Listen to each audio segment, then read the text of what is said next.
Muito bem, nós já estamos ao vivo no Facebook com a nossa Escola Bíblica Virtual deste domingo. Você é muito bem-vindo aqui, convidamos você a interagir através do Facebook e também a compartilhar com outras pessoas esta aula. Deus abençoe vocês e a palavra é com a nossa diretora Neuza. Seja bem-vinda, Neuza. Obrigada. Bom dia a todos aqui presentes em nossa EBV, desde nossos preletores até aos que aqui entraram no intuito de aprender um pouquinho mais. Também estendo este bom dia aos que nos acompanham em nossa sala virtual e os que nos acompanharão através das redes sociais. Não podemos esquecer dos pastores, a todos os pastores ouvintes e, em especial, aos nossos colaboradores aqui na sala de estudo. Parabéns e nossa gratidão a Deus por suas vidas. Pois bem, aqui estamos mais uma vez e o tema é uma contracultura no mundo perdido. Estarão em destaque neste estudo: 1. Onde essa contracultura tem seu ponto de partida. 2. Como o mundo é visto na ótica do Novo Testamento. 3. Santidade, uma questão moral. 4. Santidade, uma questão relacional. Pois bem, oremos neste momento e vou pedir que pastor Adenauer ore e, a seguir, inicie nosso estudo.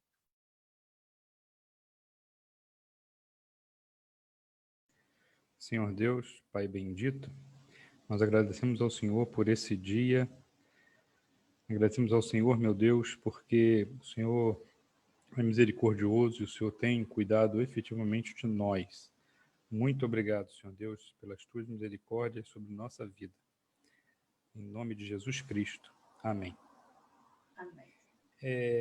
Então eu quero começar, queridos, agradecendo a Deus, louvando ao Senhor pela vida do nosso pastor Neemias. Hoje é o dia do pastor, que nós batistas assim entendemos e comemoramos. E nós somos gratos a Deus, pastor Neemias, por sua vida. Que Deus continue abençoando, iluminando, dando direcionamento. Que seu coração continue sendo esse coração amoroso, de pastor mesmo, que cuida com tanto afinco de todos nós. Muito obrigado, amigo. Parabéns também aos meus colegas, né? Os outros pastores, todos da igreja, são vários. Que Deus os abençoe igualmente. Queridos, a lição, então, é a lição 11. O título da lição, Uma Contracultura no Mundo Perdido. E o autor, ele inicia dizendo que tem um autor, o autor da lição inicia invocando um outro autor chamado John Stott, e ele fala que o evangelho é uma contracultura. E, na verdade, esse termo ele é um termo que, dependendo do seu uso, ele pode ser pejorativo. É um termo que nem sempre é bem visto. Por exemplo, a grande contracultura, o grande movimento de contracultura do século XX aconteceu nos anos 60, quando houve a cultura hippie, com uma explosão, um boom de utilização de drogas, de entorpecentes, de depravação sexual.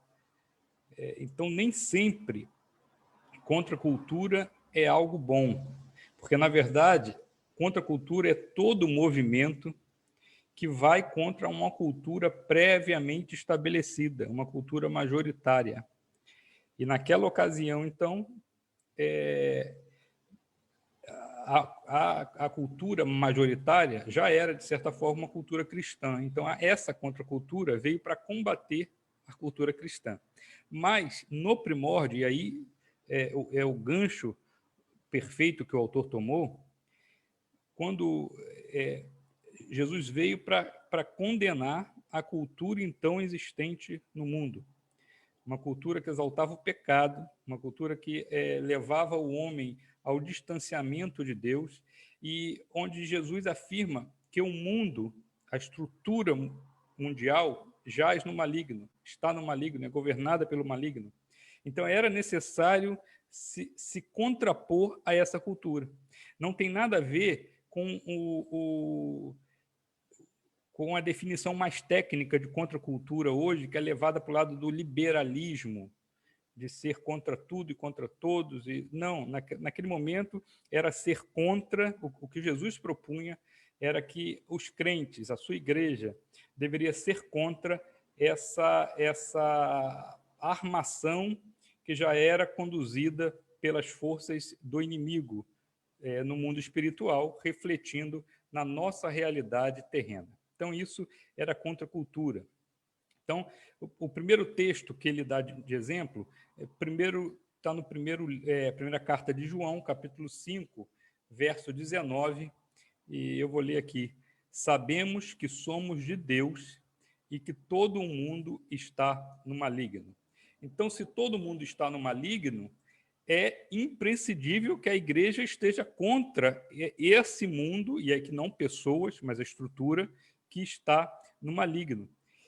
E então, qual é o perigo que nós vemos para a igreja hoje, queridos? É exatamente de uma aproximação indevida da igreja com este mundo que está no maligno. Aqui, volto a repetir, porque é importante frisar, não é com as pessoas. A igreja deve se aproximar de pessoas, a igreja deve buscar pessoas, ela deve amar pessoas, porque ela existe para isso. Mas ela não pode se deixar contaminar com a estrutura mundana que está no maligno. Ela não pode querer ser amiga do mundo, porque não vai dar certo. Ela não vai ter sucesso se ela for amiga do mundo, porque ela estará sendo inimiga de Deus. E quando a igreja ela pode ser considerada como amiga do mundo? Ela pode ser considerada assim, queridos, quando ela abre mão de seus valores para atender a uma demanda do mundo. Quando ela tem cuidado com alguns discursos, com algumas pregações que ela precisa ter de forma enfática, e ela começa a falar assim, não, eu não vou pregar isso porque isso é politicamente incorreto. Eu não vou falar isso porque isso pode atingir pessoas mais suscetíveis, mais... Então, a gente precisa deixar de lado esse medo e, como igreja, devemos ter compromisso com a verdade bíblica. Nossa pregação não é uma pregação que visa agradar, ou seja, não é discurso. Quando a gente faz um discurso, em regra, a gente quer agradar aos espectadores, aos destinatários daquele discurso. Pregação não é discurso, pregação às vezes é confrontação, muitas vezes, aliás, é confrontação. Pregação é o papel do profeta, que chegava diante do rei e tinha que falar as verdades diante daquele rei, com o risco de ser morto. Então, isso é pregação. E a igreja precisa assumir isso também. Tiago, capítulo 4, versículo 4, nos diz assim, adúlteros e adúlteras, não sabeis vós que a amizade do mundo é inimizade contra Deus? Portanto, qualquer que quiser ser amigo do mundo constitui-se inimigo de Deus. Então, a nossa preocupação deve ser sempre em agradar a Deus e nenhuma outra. Na verdade, a preocupação nossa é fazer tudo que nós fazemos ou tudo que nós deixamos de fazer deve ter como propósito agradar ao Senhor. Então, essa é a introdução e eu passo a palavra, então, para o pastor. Isso. Fala, pastor Marcelo. Obrigado, pastor Adenauer. Deus abençoe sua vida, viu? E mais uma vez, faço as minhas palavras do pastor Adenauer. Pastor Neemias é, além de um amigo, um pastor. A palavra, no sentido da palavra. Conhecedor das Escrituras Sagradas com profundidade e profundamente amoroso. Deus abençoe sua vida, pastor. Meus irmãos, Obrigado, uma contracultura no mundo perdido.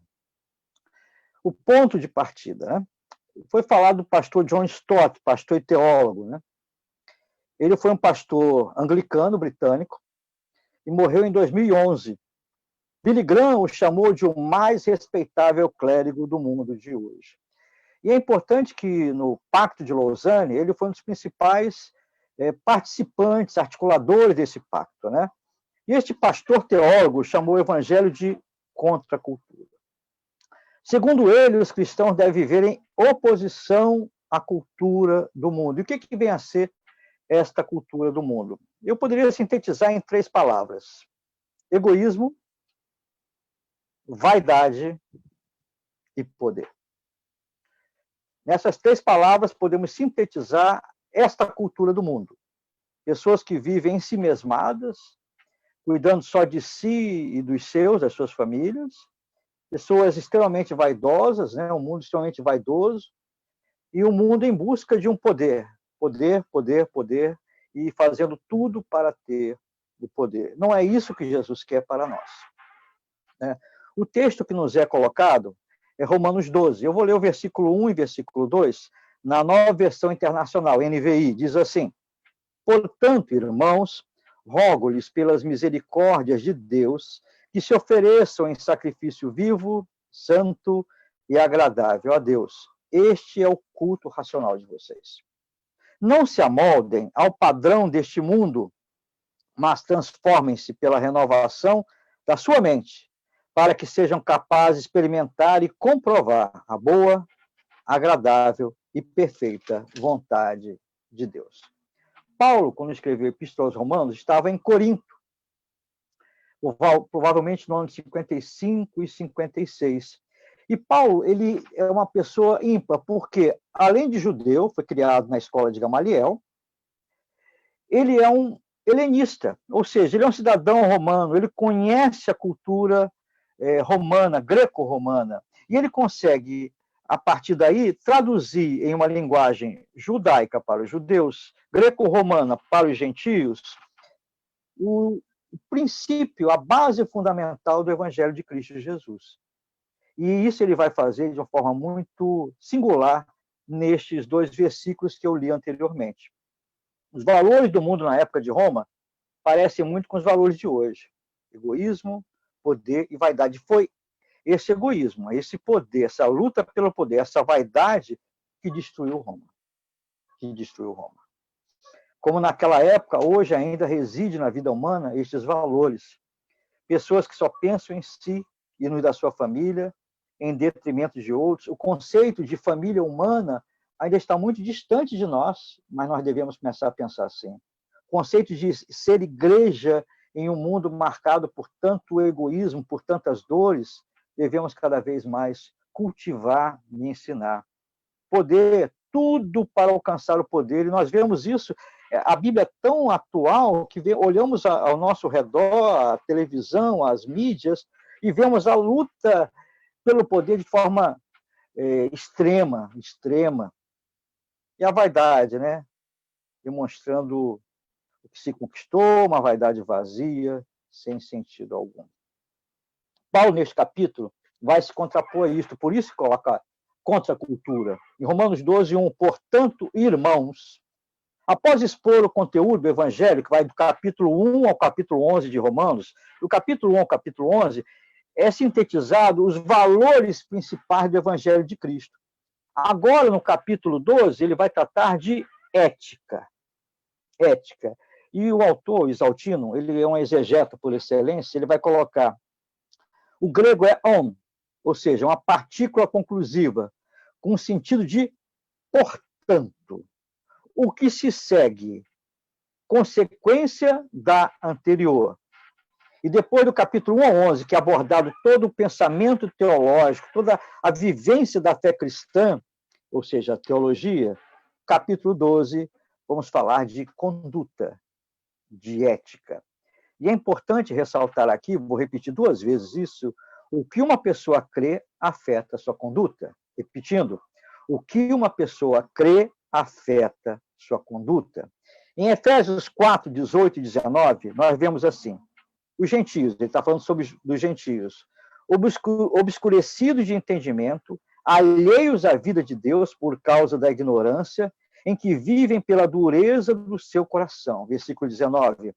Os quais, tendo se tornado insensíveis, se entregaram à dissolução, para com avidez cometerem toda a sorte de impureza. Parece que estamos falando de hoje, né? Mas foi um texto que foi escrito há 2000 anos atrás. O cristão não pode amoldar-se ao mundo. Como disse o apóstolo Paulo, que consegue falar uma cultura greco-romana e, ao mesmo tempo, judaica, nós temos os pensamentos e os valores de Cristo Jesus. E, diferentemente da cultura judaica, que, para oferecer um sacrifício, matava-se um novilho, nós somos um sacrifício vivo. O cristão tem um sacrifício vivo, que é a sua vida. Nós não devemos tomar a forma do mundo, não devemos nos conformar com o mundo, mas devemos cada vez mais ter os valores de Cristo em nossas vidas. E esse valor de Cristo em nossas vidas gera um comportamento coerente com o que nós cremos e, ao mesmo tempo, um culto racional. A nossa vida deve ser um culto racional. A nossa vida deve ser um culto em que a fé inteligente habita. Em um mundo em que os valores, como egoísmo e vaidade, estão cada vez mais exaltados, nós, como cristãos, não devemos ser egoístas, mas estender a mão, ajudar a todos a caminhar. Ou seja, nós devemos, como igreja, caminhar com as pessoas. Nós devemos, como igreja, olhar para o outro não como inimigo. No mundo que uma cultura que estamos vendo cada vez mais, os haters, os odientos, os que odeiam, nós somos o povo do amor. Nós somos o povo que deve cada vez mais propagar o amor de Cristo. Se a vaidade vazia impera hoje cada vez mais, devemos, como cristãos, olhar além das aparências. Se o poder, as pessoas se matam pelo poder, devemos primeiro servir a ser servido. Meus irmãos, nosso sacrifício é vivo, vidas santas, agradáveis a Deus. Este é o nosso culto racional, com uma fé inteligente. O cristão deu toda a vida a Cristo, física, emocional, mental e espiritual.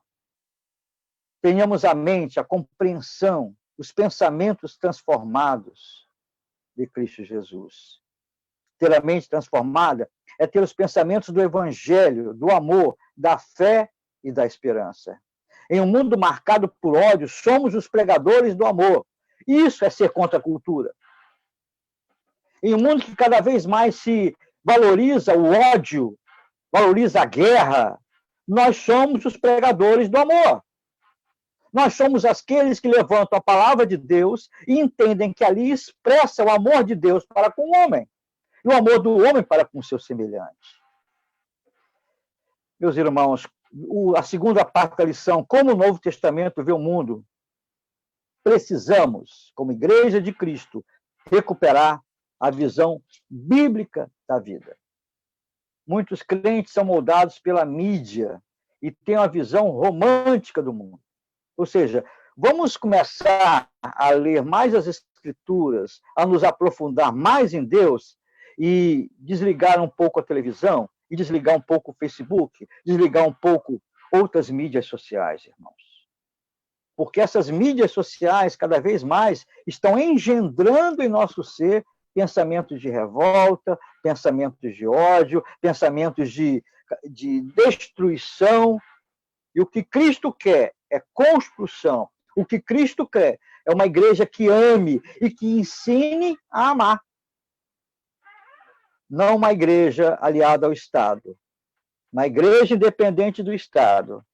Uma igreja que cada vez mais propaga Cristo Jesus.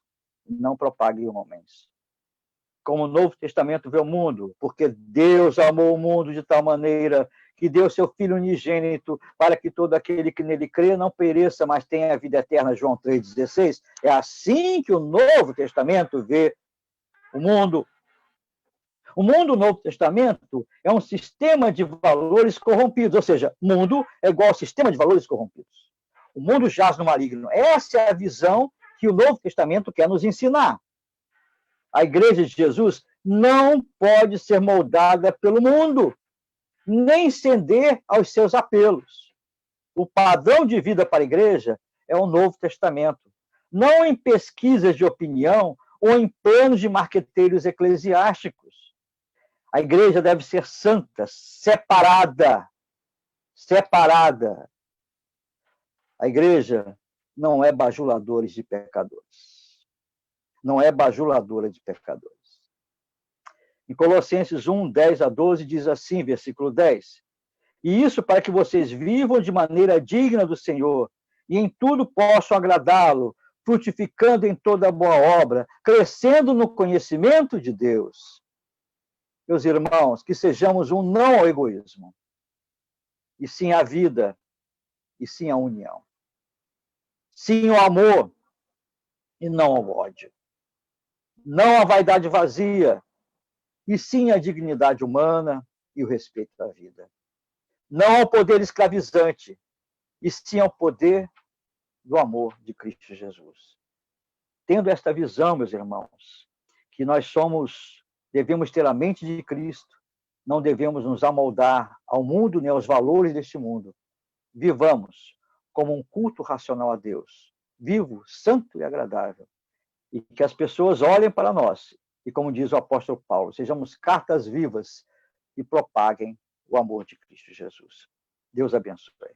Amém. Muito bem, nós vamos abrir uma oportunidade objetiva para considerações. Pastor Marcelo, eu gostaria que o irmão já introduzisse, então, essa parte que alguém pode perguntar dentro da sala, ou então interagir objetivamente.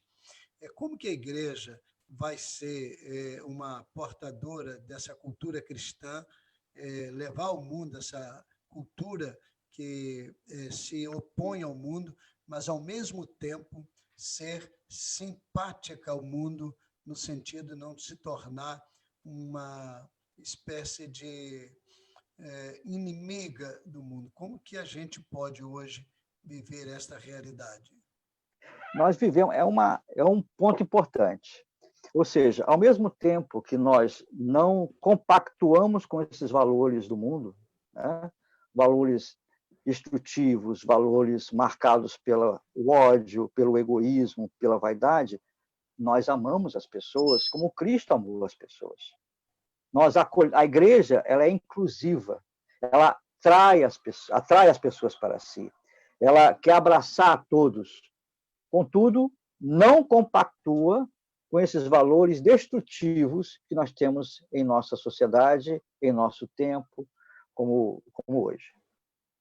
Ok. Mais alguma consideração aí de quem está na sala e deseja ponderar, perguntar? Pastor Marcelo, então, só mais uma aqui.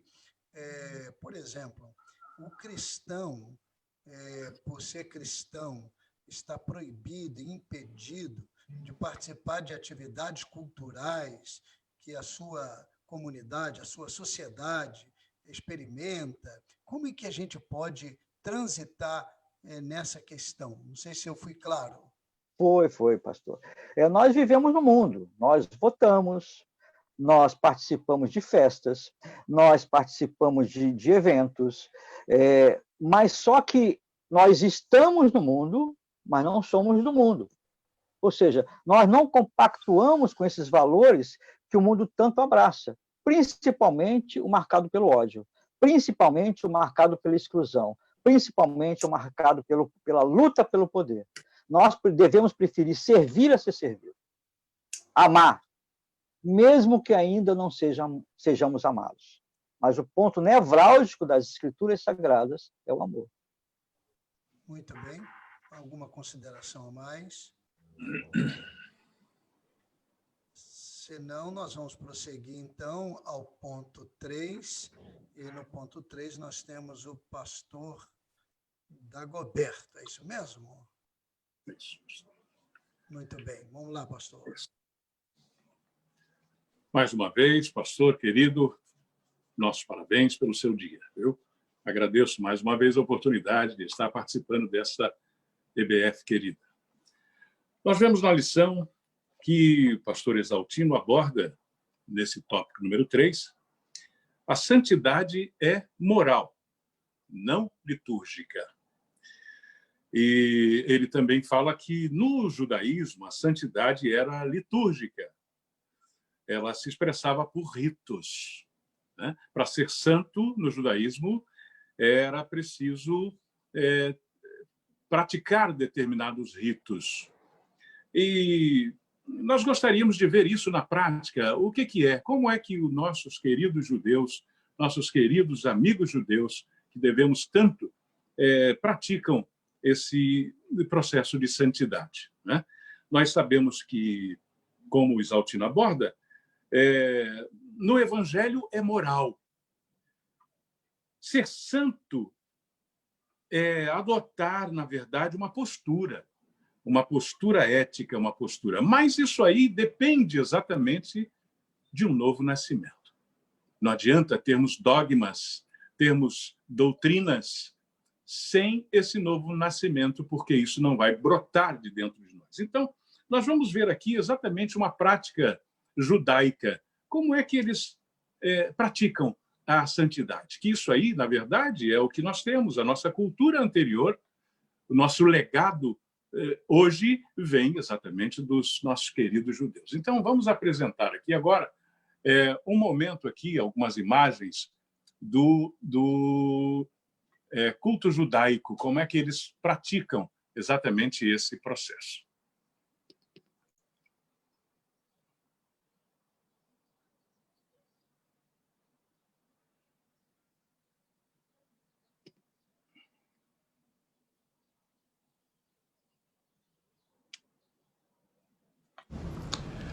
Antes de comentar sobre a liturgia judaica, queremos testemunhar do nosso grande amor a esse povo, nossa eterna gratidão ao pai da fé, Abraão, e nosso adorado judeu, Jesus Cristo, nosso Salvador.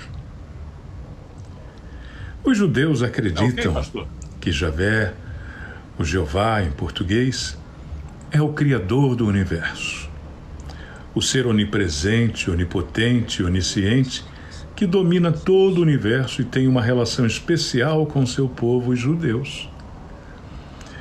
E é verdade. O livro sagrado desse povo é a Torá, ou o Pentateuco. Ele foi revelado diretamente por Deus.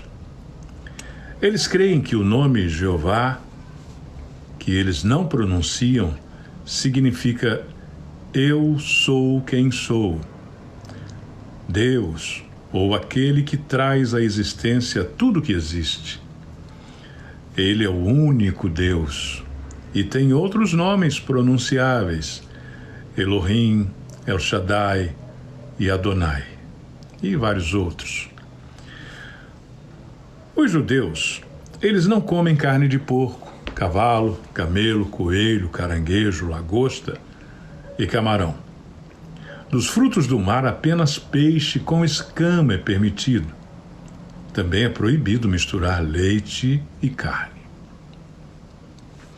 O judaísmo, ele se divide em várias ramificações: judaísmo ortodoxo, judaísmo conservador, reconstrucionista, judaísmo liberal. A diferença entre eles é a abordagem em relação à lei judaica. Nós vamos ver agora algumas práticas da liturgia judaica, como a mezuzá. É um mandamento da Torá, para fixar no umbral das portas um rolo de pergaminho, com 2 passagens da Torá: o Shema, em Deuteronômio 6, 4, 9, e Verraiá, Deuteronômio 11, de 13 a 21.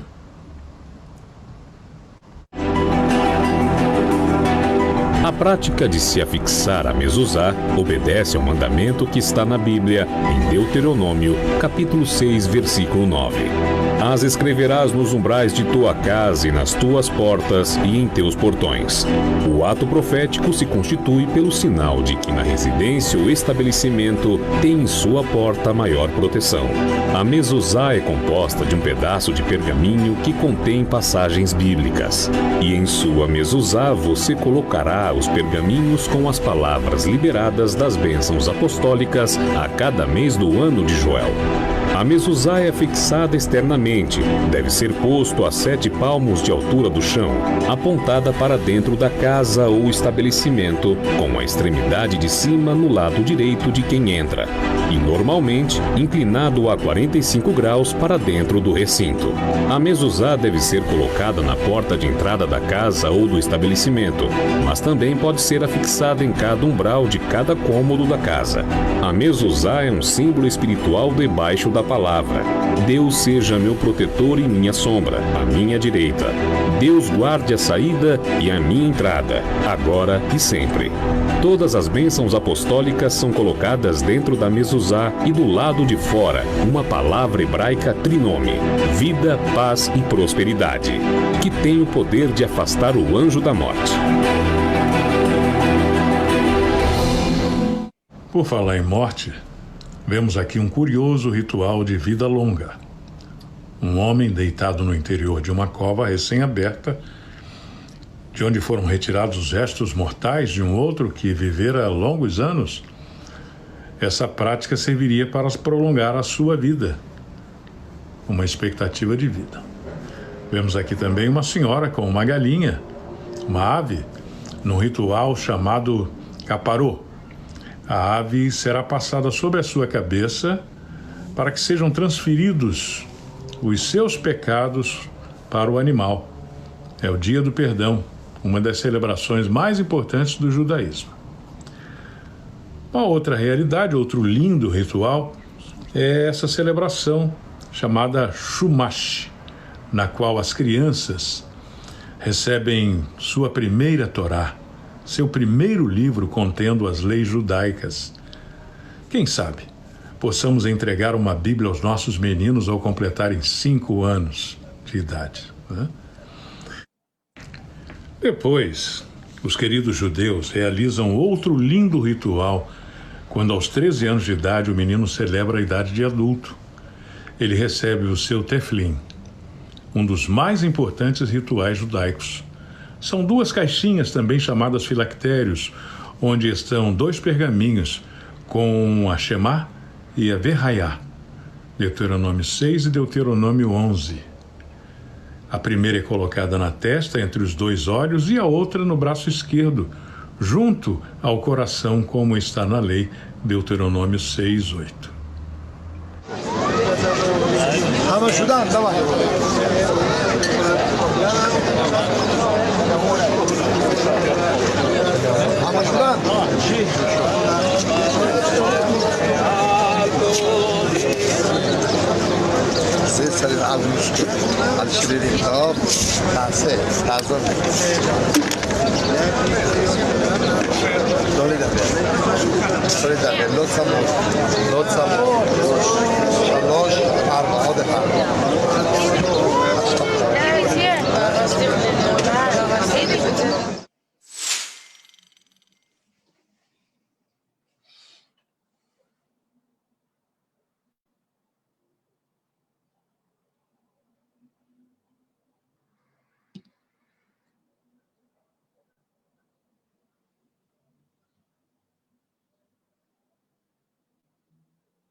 E aí está. Não sei, meus irmãos, nós temos então uma realidade aí judaica em que nós vemos que a santidade se processa através de rituais. E nós ficamos imaginando, será que os nossos rituais, a forma com que testemunhamos que Jesus vive entre nós, que Jesus vive em nossos corações e mentes, será que estamos, na verdade, expondo essa realidade ao povo de uma forma evidente, né? Nós imaginamos que Judas estava entre os 12, No entanto, Judas havia se convertido. Existia mudança de mente, a koinonia, que, na verdade, deve acontecer a muitos de nós, os cristãos do século XXI. Judas se arrependeu. Ele, na verdade, teve um momento de arrependimento. Ele até devolveu o dinheiro, mas ele não mudou a sua mente. Não houve a koinonia na sua mente. Ele não houve o novo nascimento que, na verdade, é abordado por Jesus Cristo, quando ele falou a Nicodemos. E Paulo faz essa abordagem hoje. No nosso Novo Testamento, nós temos duas expressões que Paulo diz: éreis e sois. Nós queremos meditar sobre essas palavras de Paulo para fechar o nosso momento aqui. Ok, pastor?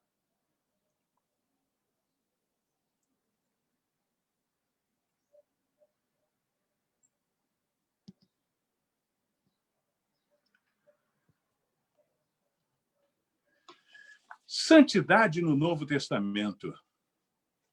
Para os cristãos, o que é santidade? Ser santo não é adotar posturas no culto ou adotar rituais.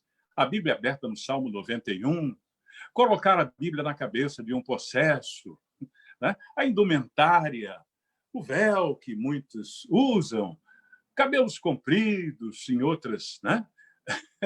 Aparência, cabelos compridos para as mulheres, né? Porque alguns homens usam cabelo comprido, né? Aparência de santo e fora do culto, ninguém sabe que ele é cristão. Então, nós sabemos que santidade se liga ao caráter. O que é caráter? Né? É a maneira de reagir de um indivíduo, é a firmeza e a coerência de atitudes. Então, no o novo nascimento significa mudança de mente, metanoia. Jesus falou isso para Nicodemos. Então, nós temos o texto aqui. O que é nascido da carne é carne. E o que é nascido do Espírito é Espírito. Os irmãos observem que Espírito está com letra maiúscula. Nascido do Espírito. É Espírito. Nós perdemos o Espírito lá no Éden. Quando estava escrito, o Senhor disse, olha, se tocares no que te não permito, certamente morrerás. Né? O homem morreu. Morreu. Então, em Cristo, ele ressuscita com o seu espírito. Ele deixa de ser apenas carne. Né? E nós vemos que Judas não teve esse processo. O que é nascido da carne é carne, o que é nascido do espírito é espírito. João aborda, quando eu estava com eles, na oração sacerdotal, Jesus diz, guardava-os no teu nome, o que me deste, e protegi-os, e nenhum deles se perdeu, exceto o filho da perdição, para que se cumprisse a Escritura. Então, vemos que Judas, na verdade, ele se perdeu porque era filho da perdição. Paulo fala, vós éreis, é o pretérito imperfeito. Pretérito imperfeito do indicativo se refere a um fato ocorrido no passado, mas que não foi completamente terminado. Expressa uma ideia de continuidade e de duração no tempo. O processo de santificação continua aperfeiçoando os servos de Deus. Então, Paulo faz essa abordagem. Porque quando éreis escravos do pecado, estáveis isentos em relação à justiça. Naquele tempo que resultados colhestes. Somente as coisas de que agora vos envergonhais, porque o fim delas é a morte.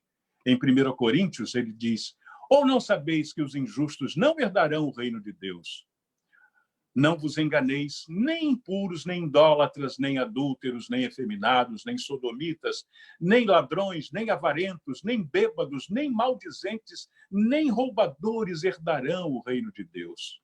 Tais fostes alguns de vós. Mas vós vos lavastes, fostes santificados, fostes justificados em nome do Senhor Jesus Cristo e no Espírito do nosso Deus. Sabeis que outrora, quando éreis gentios, deixáveis conduzir-vos aos ídolos mudos, segundo éreis guiados. E queremos perguntar para os irmãos, quantos ídolos mudos a sociedade hoje se deixa guiar? Dinheiro, como o apóstolo TV, várias situações, excessos, dinheiro, são ídolos mudos, na verdade, do nosso século. Em Efésios 5:8 diz: pois outrora erais trevas, porém agora sois luz no Senhor. Andai como filhos da luz.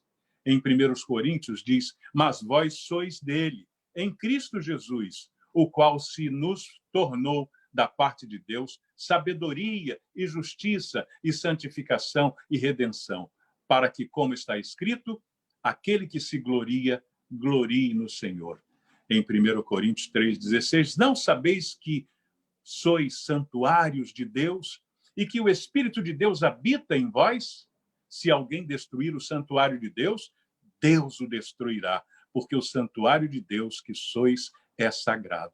Quantos estão destruindo o santuário de Deus com bebidas, levando esse santuário para lugares que, na verdade, não deveria estar o santuário de Deus, e etc. Aqui está em Efésios: já não sois estrangeiros e peregrinos, mas concidadãos dos santos, e sois da família de Deus, edificados sobre o fundamento dos apóstolos e profetas, sendo ele mesmo, Cristo Jesus, a pedra angular, no qual todo edifício bem ajustado cresce para santuário dedicado ao Senhor. Amém? Para nós cristãos, nascidos de novo, santidade não é litúrgica, e sim moral. É o novo nascimento. Amém?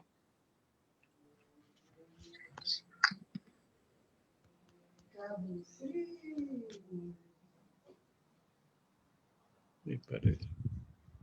Ih, não.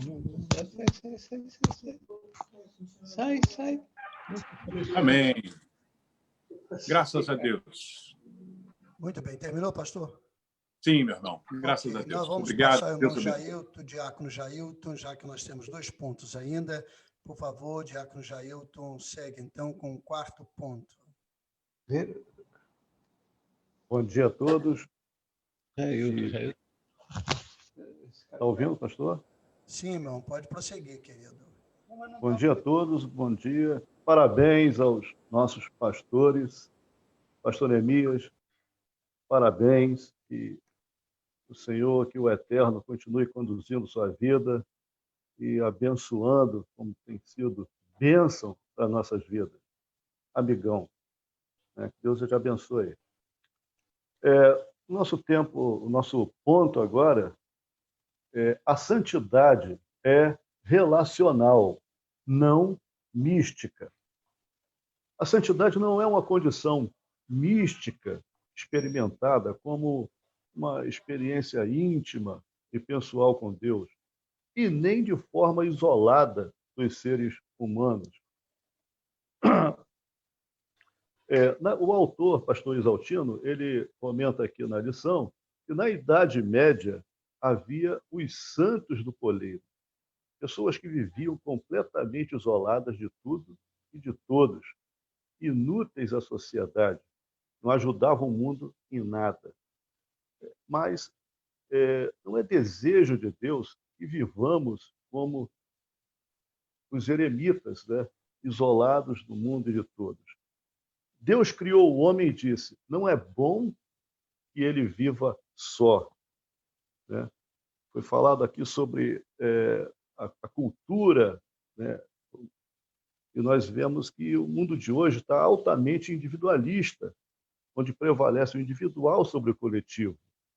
Uma sociedade fragmentada em que cada um busca seus próprios interesses, mesquinhos e egoístas.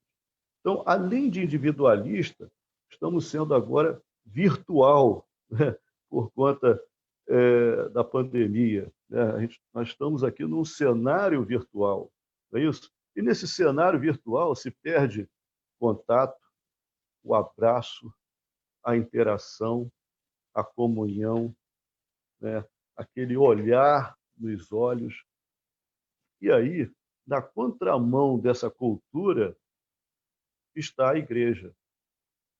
A igreja, como já foi visto em outras lições, é uma comunidade de pessoas e não um bando de solitários.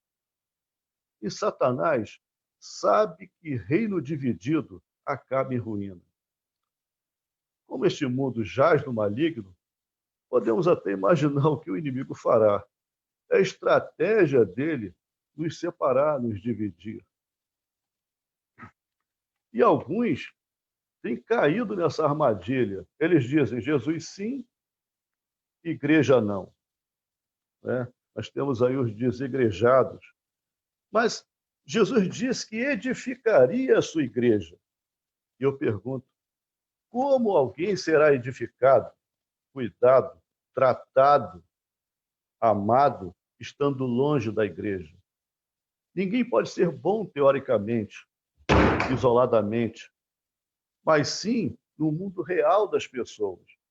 Por isso que santidade é relacional. Pois é nas relações que vamos evidenciar amor, paciência, compaixão, bondade. Né? E isso é na família, na igreja, na sociedade. Né? É onde seremos identificados como discípulos de Cristo. Veremos agora alguns aspectos práticos da santidade cristã, como evitar atitudes que podem destruir essa harmonia na família, na sociedade. Lógico que quem nos santifica é o Senhor. Né? Levítico 20, versículo 8, diz, eu sou o Senhor que os santifica. Isso.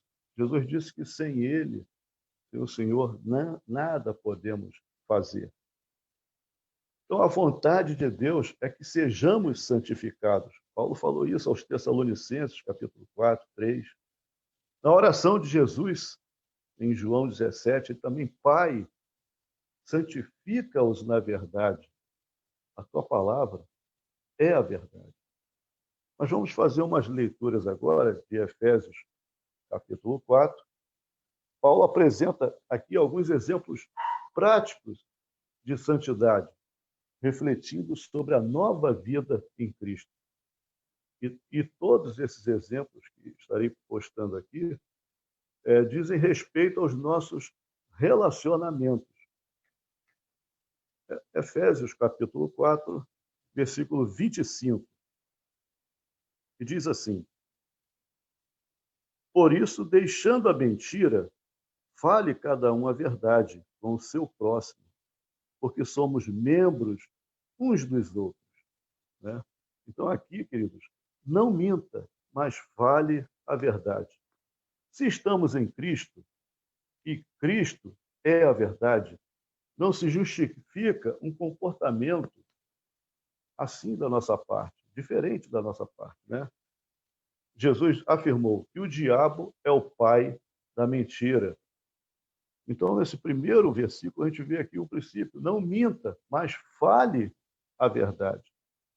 Um segundo exemplo, versículo 26 e 27, diz assim, irai-vos e não pequeis, não se ponha o sol sobre a vossa ira, nem deis lugar ao diabo. A ideia aqui, queridos, é não perder a calma, mas controle-se. Né? Ainda que sejamos de temperamento difícil, explosivo, pavio curto, não se justifica ferirmos o próximo com palavras e atitudes, como muitas das vezes acaba acontecendo. Né? Uma palavra mal colocada pode destruir um relacionamento. E aí Paulo aqui apresenta, nesses versos, 3 coisinhas que não devemos fazer. Não pequeis, não se ponha o sol sobre a vossa ira e nem deis lugar ao diabo. Né? Então, não perca a calma, mas controle-se. O terceiro exemplo, nós vemos o versículo 28, que diz assim, aquele que furtava, não furte mais, antes trabalhe fazendo com as próprias mãos o que é bom, para que tenha com que acudir ao necessitado. Não roube, mas trabalhe e assista ao necessitado. É interessante que Paulo não fica apenas na negativa, mas ele ordena, antes, trabalhe. Né? É um trabalho com propósito, não apenas de visar a si próximo, a si mesmo, né? Mas em ajudar ao próximo. Então, não roube, mas trabalhe com propósito em assistir ao necessitado. Um quarto exemplo, para a gente fechar aqui, e se nós continuarmos lendo essa passagem bíblica, nós veremos muitos outros princípios. Mas o quarto diz assim no versículo 29, não saia da vossa boca nenhuma palavra torpe, e sim, unicamente a que for boa para edificação, conforme a necessidade, e assim transmita graça aos que a ouvem. Então, queridos, não use a boca para o mal, mas use-a para o bem.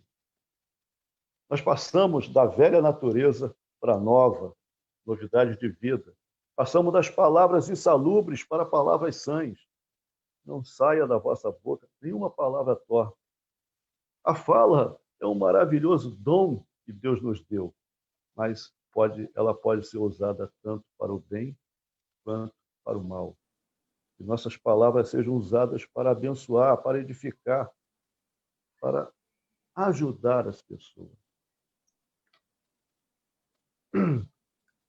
E quero concluir esse momento, né? Será que os meus atos refletem santidade ou carnalidade? Será que estamos dando brecha ao inimigo ou resistindo às investidas dele? Tiago, capítulo 4, vai dizer, resistir ao diabo e ele fugirá de vós. Então, santidade é mais que uma teoria, é uma experiência relacional que o Senhor promove em nosso dia a dia com as pessoas, de forma que venhamos a refletir a sua imagem. Eu vi uma historinha essa semana, e lembrando Malaquias, capítulo 3, versículo 3, que diz assim, ele se assentará como refinador e purificador da prata. Purificará os levitas e os refinará como ouro e prata. Assim, passarão a apresentar perante Yahvé ofertas com justiça. A historinha que eu vi, falando sobre o processo de refinamento, e eu vou resumi-lo aqui, né? Ele mostra que é um trabalho muito valioso trabalhar com a prata. Né? E o profissional precisa manter o material bem no centro do fogo para se remover todas as impurezas. O outro detalhe, segundo, é que enquanto a pessoa trabalha, ela não pode tirar os olhos sequer um segundo, pois pode perder todo o material, todo o trabalho. Por fim, a obra só estará pronta quando perceber o seu reflexo na obra. Né? Então, queridos, essa historinha, e eu não vou contar aqui porque ela é um pouquinho extensa, mostra o seguinte para nós. O Espírito Santo é ele quem está trabalhando na nossa vida de uma forma relacional com as pessoas, e é uma obra valiosa, porque somos valiosos ao Senhor. E ele quer remover essas impurezas. Né? O segundo detalhe é que ele não perde em nenhum momento os seus olhos. Ele não tira os seus olhos de nós. Estamos constantemente diante dele. E, por fim, essa obra será terminada quando ele perceber o reflexo de Cristo em nós. Amém? Isso é santificação, um trabalho relacional dele através de nós em meio a todos os nossos irmãos. Amém? Amém. Amém, irmão Jailton. Objetivamente, se alguém tiver alguma pergunta ao irmão Jailton, diácono, por favor, faça. Se não temos, a gente vai então à conclusão com o pastor Adenauer. Por favor, pastor Adenauer. Então, precisamos pensar e agir. Primeiro, que nós não estamos em guerra com esse mundo. Nós não estamos em guerra. Nós não podemos adorar o mundo, nós não podemos amar o mundo. Mas porque a nossa adoração é exclusivamente a Deus. Mas devemos ter preocupação com as pessoas que estão no mundo. A solidariedade, ela deve ser sempre uma marca presente na vida da igreja, na vida do cristão. É através da solidariedade, através do amor ao próximo, é que se torna mais evidente o cuidado de Deus com o mundo. As pessoas vão ver Deus agindo no mundo através do agir da igreja. Por isso a solidariedade deve ser sempre mantida, sempre importante. O mundo precisa ver Deus agindo através da igreja. E eu quero só destacar uma coisa também importante. Nós vivemos hoje num período bastante turbulento da história, onde está surgindo e ganhando força uma contracultura nova, uma contracultura que tem como objetivo, talvez num plano global, destruir o que nós conhecemos como sendo uma sociedade regida por valores judaico-cristãos.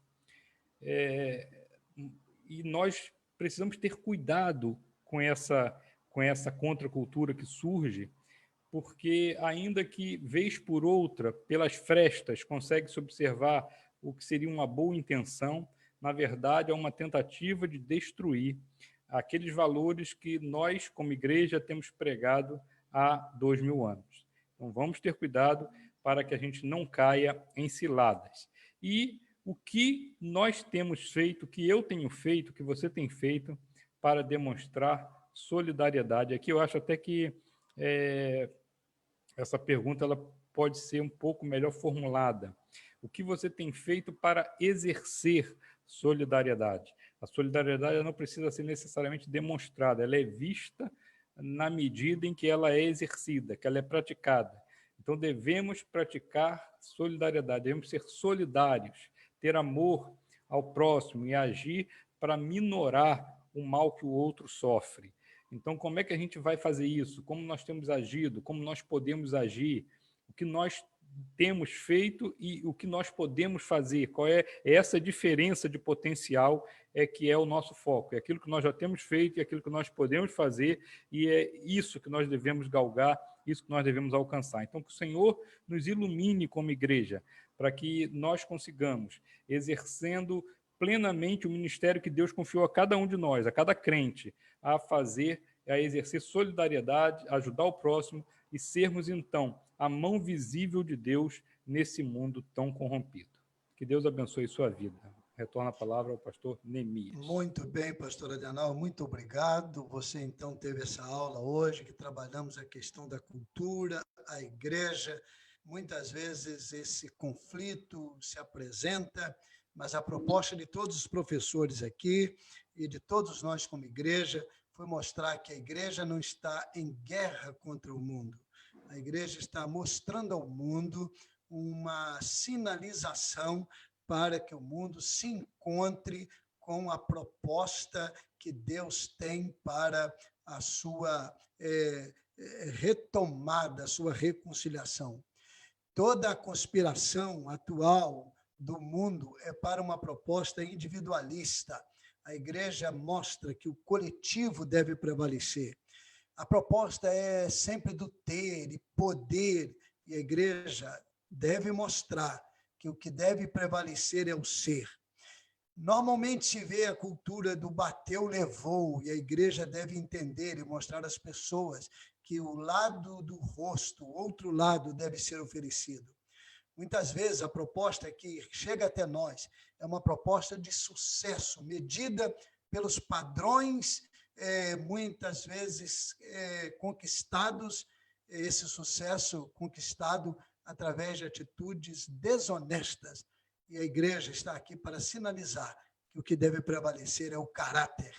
Para você, então, meu irmão, meu amigo que nos acompanhou, Deus te abençoe e Deus te ajude. Eu passo a palavra à nossa diretora, Neuza para que ela, então, encerre a Escola Bíblica Virtual. Antes, eu quero só agradecer, Neuza, as manifestações. Eu fiz algumas interrupções para agradecer, mas depois eu falei, não vou interromper tanto, mas a todas as manifestações de gratidão pelo Dia do Pastor e homenagem. Muito obrigado a vocês. Nesta sala temos o pastor Adenauer, o pastor Marcelo e o pastor Dagoberto. Também são colegas de trabalho, amigos, e também exercem o ministério aqui em nossa igreja. E a todos que têm mandado também mensagens, que estão acompanhando agora no Facebook, muito obrigado a todos vocês.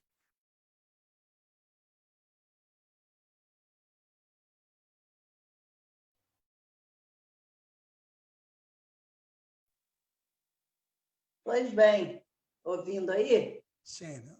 Estamos chegando ao fim da nossa EBD. Seria em vão estarmos aqui estudando nesta manhã de domingo se em nosso viver diário não primássemos pelo amor. Em todo estudo, uma coisa é muito clara, o amor de Deus. E assim, a lição para a nossa vida diária é primar sempre pelo amor a Deus e ao próximo. A mensagem musical que ouviremos agora fala de um amor impressionante, que rompeu todas as barreiras para nos encontrar. Encerrando, então, assim, nossa EBD, na linda voz de Denise Marandaia, Ousado Amor.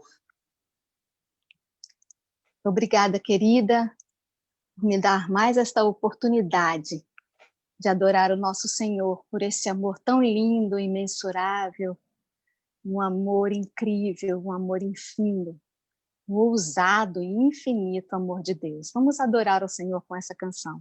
Glórias te damos, Senhor.